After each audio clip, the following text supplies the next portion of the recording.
दोस्तों, कहानी की शुरुआत में हम देख सकते हैं कि एक लड़का लिफ्ट खोलने की भरपूर कोशिश कर रहा होता है। वो घबरा भी रहा होता है, लेकिन इसका साथी इसे रिलैक्स करने की कोशिश करता है। अनलकीली इसके साथी को एक शख्स ने गोली मार दी और वो फौरी तौर पर मर जाता है। लड़का अब और भी ज्यादा घबरा जाता है, बंदूक उठाता है और शूटर पर हमला करने की भी कोशिश करता है। वो लिफ्ट में चला जाता है और एक शख्स को देखता है जो मुकम्मल स्याह कलर का मास्क पहना हुआ होता है। लड़का और भी ज्यादा घबरा जाता है क्योंकि ये शख्स एक हकीकी अफसाना है। इसे यकीन नहीं आता इस बात का। लिफ्ट में कांपता हुआ छोड़कर चला जाता है वहाँ से। वो इस बात की कासी करता है कि ऐसा होना ही था क्योंकि इन्होंने इंसानी स्मगलर्स के साथ काम करना शुरू किया था और वो हिटमैन इनके पीछे आ रहा है। लड़के का बॉस पहले ही मर चुका होता है। वो इस मंजर को याद करता है जब इसका बॉस और दूसरे लोग एक एक गोली में एक एक करके मारे गए। वो अपनी जान बचाने के लिए भागता हुआ ग्राउंड फ्लोर पर पहुंच जाता है जहां लिफ्ट खुलती है। वो अपने साथियों को बुलाता है, लेकिन अनलकीली इसकी गर्दन में गोली लग जाती है। इसका साथी भी उस आदमी पर हमला करता है, फिर वो इन सभी को मार डालता है। जैसा कि लड़का मरने ही वाला है, इसने पूछा कि क्या तुम सच में हो। वो इसे कहता है कि मुझे लोगों ने फेबल का नाम दिया है, लेकिन मैं तो ऐसा हूँ ही नहीं, वो तो सिर्फ एक किलर है। एक लड़की करीब आती है और पूछती है कि क्या सब कुछ ठीक है क्योंकि इसने गोली की आवाजें सुनी है। फेबल जवाब देता है कि सब कुछ ठीक है, अपना मास्क हटाता है और इसके साथ गाड़ी में बैठ जाता है। वो इससे टीवी ऑन करने के लिए कहता है। वो हंसना शुरू कर देता है जब वो अपने पसंदीदा कॉमेडियन जैकल का शो देख रहा होता है। लड़की को ये बहुत ज्यादा अजीब लगता है और वो इसे पूछती है कि वो 5 से 6 लोगों को मारने के बाद इतना पुरसुकून कैसे हो सकता है, वो किस तरह हंस सकता है। वो जवाब देता है कि ये सिर्फ एक आम चीज है इसके लिए, और चुप करो तुम, मुझे शो को एंजॉय करने दो। वो अपनी मंजिल पर पहुंच जाते हैं। वो बाहर गोली चलाता है। लड़की इनके बॉस से मिलती है जो मछली पका रहा होता है। वो इससे इस वाकये के बारे में बताती है, ये नोट करते हुए कि फेबल लोगों को मार डालता है और फिर अपने पसंदीदा कॉमेडियन को देखकर बहुत ज्यादा रिलैक्स भी होता है। बॉस भी इसकी फिक्र में है। जब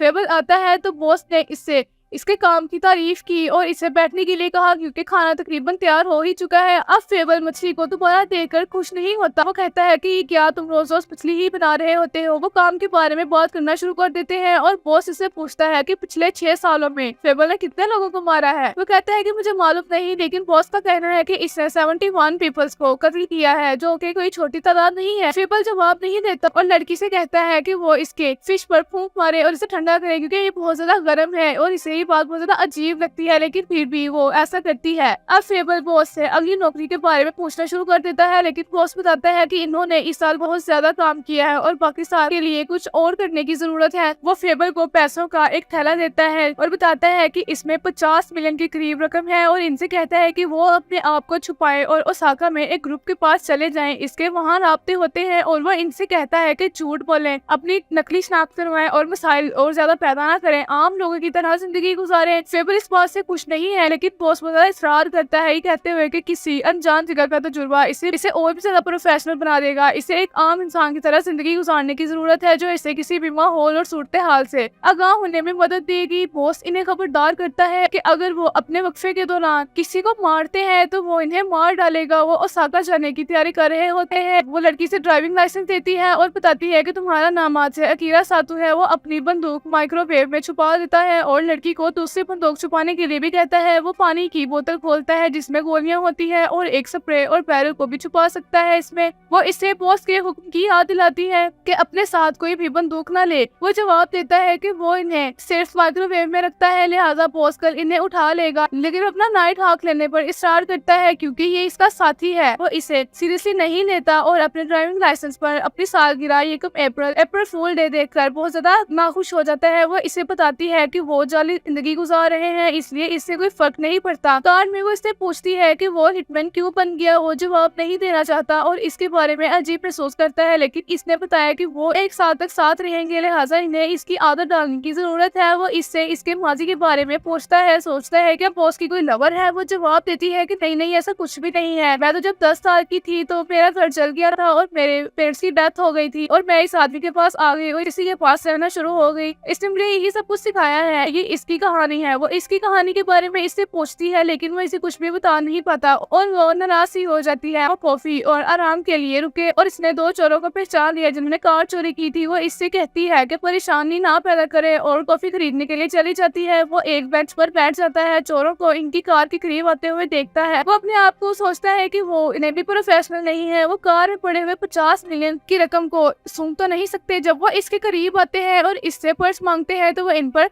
हमला करता है और इन्हें मुक्के मारना शुरू कर देता है। वो कॉफी लेकर वापस आती है और इस पर मैड होना शुरू हो जाती है, लेकिन वो बताता है कि इन्होंने इसे छुआ था। वो गाड़ी में चले जाते हैं और वो इसे इसके रवैये पर बहुत ज़्यादा डांटती है। वो वजाहत करता है कि ये इसकी गलती नहीं है, ये इसकी तरबियत है। वो इससे कहती है कि वो खुद पर काबू रखे वरना वो साल के आखिर तक किसी और को भी मार डालेगा। वो इस बात से एग्री करता है लेकिन बताता है कि ये इसके लिए आसान नहीं है। जब वो अपनी मंजिल के करीब पहुंचते हैं तो वो इसे बताती है कि इन्हें किनसाई बोलनी पड़ेगी जिसे वो पहले से जानता है। वो इसे ये भी कहती है कि वो अपना नाम ना भूले और एक आम इंसान की तरह बर्ताव करे। वो ओसाका में गोरो ग्रुप के बारे में मजीद बताती है। इनके पास हिरोशी जिसकी उम्र 53 साल और इनके कैप्टन ताकेशी जिसकी उम्र 38 साल है, इनके बारे में बताना शुरू कर देती है जो कि करियर प्रेजर है 5 सजाओं के साथ। ये दोनों ही हैं जो अपने हाल से वाकिफ है। वो तंग आ जाता है ये बातें सुनकर जब वो इसे कपड़े खरीदने के लिए ले जाती है ताकि इसकी ड्रेसिंग को तब्दील किया जा सके। अब ऑफिस में ताकेशी अबिहारा इनको पनाह देने के बारे में अपने आदम तहफ्फुज को जाहिर करता है क्योंकि वो एक हिटमैन है जो किसी भी शख्स को सिर्फ एक ही सेकंड में मार सकता है। अगर वो किसी हिटमैन को पनाह देते हैं तो ये इनके लिए बहुत ज्यादा मुश्किलात का बायस बनेगा, लेकिन हिरोशी इसे सीरियसली नहीं लेता और रिलैक्स रहता है। इसने बताया कि वो सिर्फ एक दोस्त के बच्चों को रहने के लिए जगह दे रहे हैं और भी इसके अलावा कुछ नहीं। हिरोशी को किसी चीज की फिक्र नहीं है। दर हकीकत इसे ताकेशी का जुनून है क्योंकि वो एक प्रोफेशनली कातिल है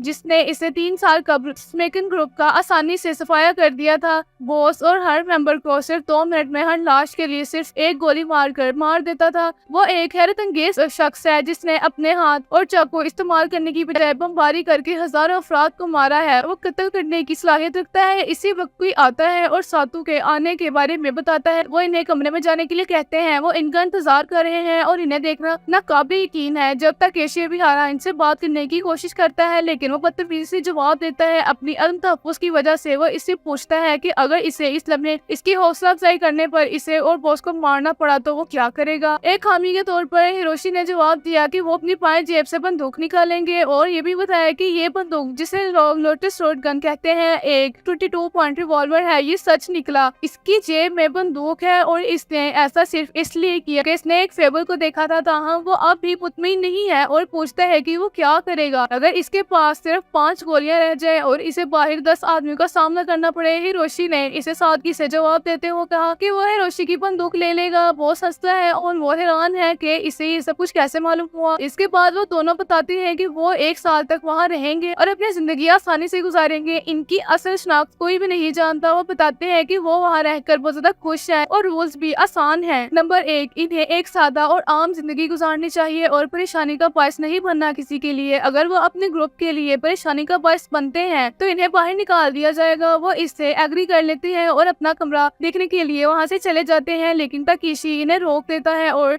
सीरियस होकर कहता है कि ताकेशी के नाक के बाल चिपके हुए हैं जो इसे बहुत ज्यादा शर्मिंदा कर देता है। कार में वो इस पर चिल्लाती है और कहती है कि अगर इसने अपने बालों का ख्याल नहीं रखा तो वो खुद को बड़ी मुश्किल में डाल देंगे। ताकेशी गाड़ी में अपनी नाक के बाल हटाना शुरू कर देता है। वो इन्हें अपना घर दिखाता है जो असल में इनके मेंबर्स मुसीबत में पड़ने पर यूज करते हैं और इन्हें एक पुरानी गाड़ी दिखाता है और कहता है कि तुम लोगों की कार है और वो इसे बहुत पसंद भी करता है। वो अपनी कार के बारे में बहुत ज्यादा खुश हो जाता है और इनसे कहता है कि इसे छूने की हिम्मत ना करे कोई भी, ये एक रूल है। अभी बाहर निकल रहे हैं इसने इसे बताया कि इसने अपने बारे में कई अफवाहें सुनी है कि इसने अपने तमाम अहदाफ को सिर्फ एक गोली से मार डाला, लेकिन वो इसमें यकीन नहीं कर सकता था इसलिए वो अपनी सलाहियतों को जांचना चाहता था। वो इसे बंदूक देता है और पूछता है कि वो कहाँ गोली मारेगा। वो जवाब देता है कि वो इसे शूटिंग की जगह बताएगा और इसे 2 सेकंड में ढूंढकर शूट कर देगा। ये एक मुश्किल काम है। वो इसे कहता है कि इसे सिक्योरिटी कैमरों को गोली मारना है। वो ये काम काम सिर्फ 1 सेकंड में ही कर लेता है, लेकिन अनलकीली इसे कैमरे की बजाय वो दीवार को गोली मार देता है और मलबा इसकी पसंदीदा कार की छत पर गिर जाता है। इसने जिक्र किया कि ये इसकी गलती नहीं है, इसे ही गोली मारने के लिए कहा गया था, वो अपनी मर्जी से कुछ नहीं कर रहा था। वो आती है और इसका हाथ छूती है और कहती है कि वो गाड़ी को बिल्कुल साफ कर देगी क्योंकि हालात अब खराब हो रहे हैं। वो इससे एग्री कर लेता है। ताकेशी अबिहारा अपने साथ याकुजा से कहता है कि वो कैमरे से इस सबको रिकॉर्ड कर ले और वीडियो ले ले और इन पर नजर रखने का भी मशवरा देता है। वो मानता है। दूसरी तरफ फेबल को अपने कमरे में कई कैमरे मिलते हैं। इसके बाद वो ऊपर की तरफ बढ़ता है और सोचता है कि इसकी छुट्टी शुरू हो गई है और इसे इस सबको एंजॉय करना चाहिए। इसे अपनी जिंदगी भी याद है जब वो लोगों को मार रहा था। अचानक वो किसी की आवाज सुनता है, एक औरत को देखता है जिसके पेट में बहुत ज्यादा दर्द हो रहा होता है, लेकिन वो अपने कमरे में चली जाती है। याकुजा अपनी नजर सातू पर रखता है और इसे कैमरों के जरिए देखता है। ताकेशी को बताता है कि वो इन पर नजर रखता है, ताहम फेबर के कैमरे काम नहीं कर रहे, वो सब बंद है। ताकेशी इसमें दिलचस्पी लेना स्टार्ट कर देता है और इनका पीछा इनके शहर उनके ग्रुप से करना चाहता है क्योंकि वो इनके लिए बहुत ज्यादा डेंजरस है। वो किसी किस्म का खतरा मोल लेने की पोजीशन में नहीं है। अकीरा सातू ने कपड़े नहीं पहने होते, वो अपनी गन को साफ कर रहा होता है और अपना पसंदीदा कॉमेडी शो देख रहा होता है और आखिर में इसे युको का फोन आता है और वो शराब पीने के लिए एक बार में जाते हैं। वो वहाँ खुश नहीं है और सब कुछ बहुत अजीब सा लगता है। वो इसे आराम करने और रिलैक्स होने के लिए कहती है। वो इससे हॉबीज के बारे में पूछना शुरू कर देती है, लेकिन वो बताता है कि इसकी कोई भी हॉबी नहीं है, इसे किसी भी चीज का शौक नहीं है और बताता है कि अगर इसके पास कोई शौक होता भी तो सिर्फ ये था कि इसकी उम्र लंबी हो जाए जो वो नहीं चाहता। वो इसे कहती है कि इसे छुट्टी के दौरान कोई शौक मिलेगा। वो इससे इसके शौक के बारे में भी पूछता है और वो जवाब देती है कि वो किसी ऐसे शख्स को तलाश करना चाहती है जो इस साल के दौरान हमेशा इसके साथ रहे और इससे प्यार करे। याकुजा जो इन पर नजर रखते हैं कुछ दोस्तों से इनके साथ बदतमीजी करने के लिए कहते हैं ताकि वो लड़े और आसानी से इनका पीछा शहर से बाहर कर सके। घर वापस चले जाते हैं और वो बिल्कुल नॉर्मल है, लेकिन वो बहुत ज्यादा पी चुकी होती है और इसे संभाल नहीं सकती। अब कुछ लड़के आते हैं और इनके साथ बदतमीजी करने की कोशिश करते हैं। वो इसे घर जाने को कहते हैं, अगर वो इसके साथ रही तो इसके साथ बदतमीजी करेंगे और इससे बहुत ज्यादा हर्ट भी करेंगे, वो इन्हें मार डालेगा। वो मान लेती है इस बात को और चली जाती है। अब वो इस पर हाँ करते हैं और वो सिर्फ अपने आप को बचाता है, दिखावा करता है कि इसे चोट लगी है और वो वापस नहीं लड़ रहा।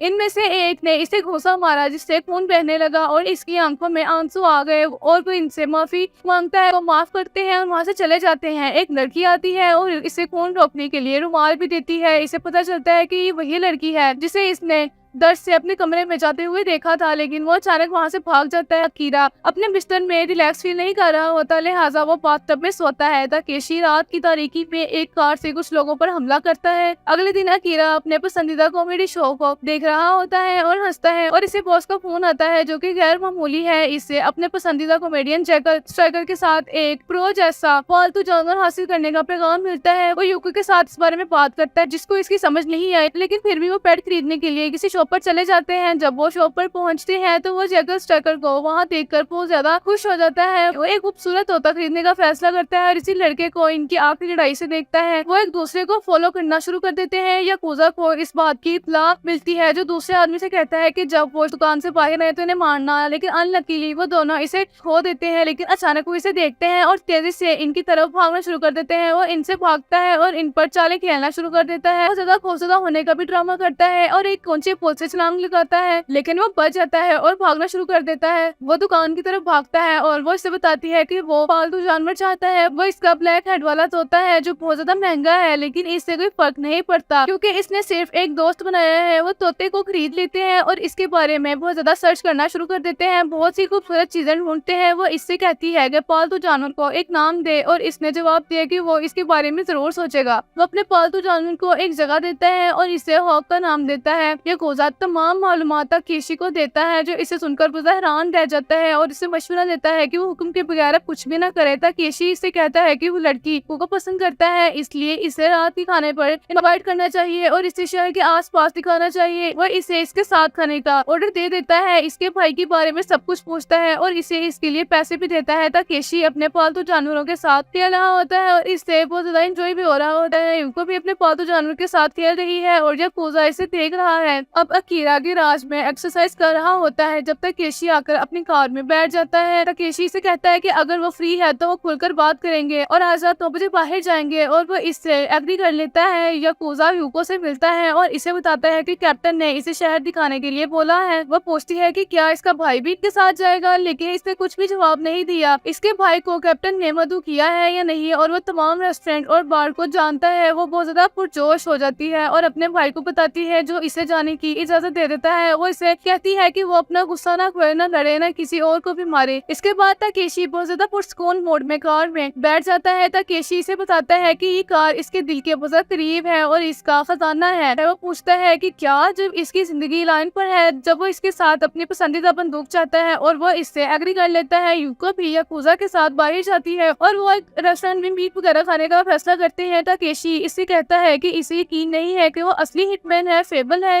लेकिन वो जवाब नहीं देता। ये नाम किसी ने दिया था इसे। ताकेशी इसे बताता है कि इसे साबित करने के लिए एक बड़े लड़के से लड़ना पड़ेगा कि वो असली फेबल है। इसने इस बारे में बहुत ज्यादा अफवाहें भी सुनी है कि वो कुछ सेकंड में किसी को भी मार सकता है, गिरा सकता है, और अगर ये सच है तो इसे इसको प्रूव करना होगा। इसे ये भी बताया कि वो जानता है कि इसके बॉस इसे मारने से बचाने के लिए ये सब कुछ कर रहा है। लेकिन यूको ने एक अच्छा डे किया और इसे बहुत ज्यादा एंजॉय भी किया। वो दोनों एक दूसरे के लिए फीलिंग्स रखते हैं और एक दूसरे के प्यार में पड़ जाते हैं। बड़ा लड़का इसके लड़ने का इंतजार कर रहा है और ताकेशी से कहता है कि किसी चीज की भी फिक्र ना करे और बस लड़कर इसे मार डाले। वो अपना मास्क पहन लेता है और इनकी तरफ बढ़ता है। वो समझ नहीं सकता कि इसे शहर से बाहर भगाने के लिए ताकेशी का जाल है क्या। इसमें हमें दिखाया जाता है कि हमारा हीरो अकीरा किसी से भी डरता नहीं है क्योंकि वो एक सच्चा फेबल है। वो लड़ने के लिए एक लड़के की तरफ बढ़ता है। कैप्टन ताकेशी ने इसे बताया कि इसने सुना है कि अकीरा सिर्फ 6 सेकंड में लोगों को मार डालता है, इसलिए इसे गिनना शुरू कर देना चाहिए। अकीरा तेजी से भागता हुआ लड़के की तरफ बढ़ता है। इसको मारने के लिए इसकी गर्दन पकड़ता है और इसे फर्श पर गिरा देता है। इसने ये सब कुछ सिर्फ 3 सेकंड में किया। एक लड़का अभी तक जिंदा है और कैप्टन ताकेशी ने अकीरा से कहा कि इसे मार डाले क्योंकि इस शख्स ने मजाक के लिए लोगों को मारा और इनकी लाशों के साथ गलत काम भी किया है। अकीरा को इसके स्कैंडल का इल्म हुआ और इसने इसे बताया कि ये सिर्फ इसका काम है, लेकिन अब वो 1 साल तक किसी को नहीं मार सकता। ताकेशी ने फिर भी इस पर कोशिश की इसे मनाने की और बताया कि इसने 100 लोगों को मार डाला है, लेकिन अकीरा ने जवाब दिया कि ये तादाद तुमने बिल्कुल गलत बताई है। एक और लड़के ने अकीरा की तरफ बंदूक बढ़ाई, लेकिन वो गोली नहीं चला सका क्योंकि बंदूक लोड नहीं थी। अकीरा ने इसे मारा और इसकी गन ले ली। ताकेशी बंदूक हटा देता है क्योंकि इसके पास अकीरा जैसी महारत नहीं थी, लेकिन इसका दिमाग बहुत ज्यादा तेज था। ताकेशी ने ये भी बहाना करते हुए अकीरा की तरफ बढ़ना शुरू कर दिया इसे मारने के लिए कि वो मारे जाने से नहीं डरता। वो बस इसी फैसले पर इसे मारने के लिए इसकी तरफ बढ़ा। आहिस्ता आहिस्ता ताकेशी अकीरा की तरफ बढ़ता है और इसे गोली मारने के लिए कहता है। अपनी नेचर को एक सीरियल किलर के तौर पर जाहिर करते हुए, ये जानते हुए कि वो ऐसा नहीं कर सकता, इन्होंने एक दूसरे की तरफ गन उठाई। अकीरा ने इसे बताया कि अगर ये मामला इसकी नौयत का है तो वो मर जाएगा और वो घर वापस चला जाएगा, लेकिन वो लोगों को सिर्फ इसलिए नहीं मारता कि वो ये सब कुछ कर सकता है। इसने अपनी बंदूक गिरा दी, अपना नकाब हटाया और इस टाउन में 1 साल रहने के लिए कहा। ताकेशी के पास अब भी गन है, जिससे ये जाहिर होता है कि अकीरा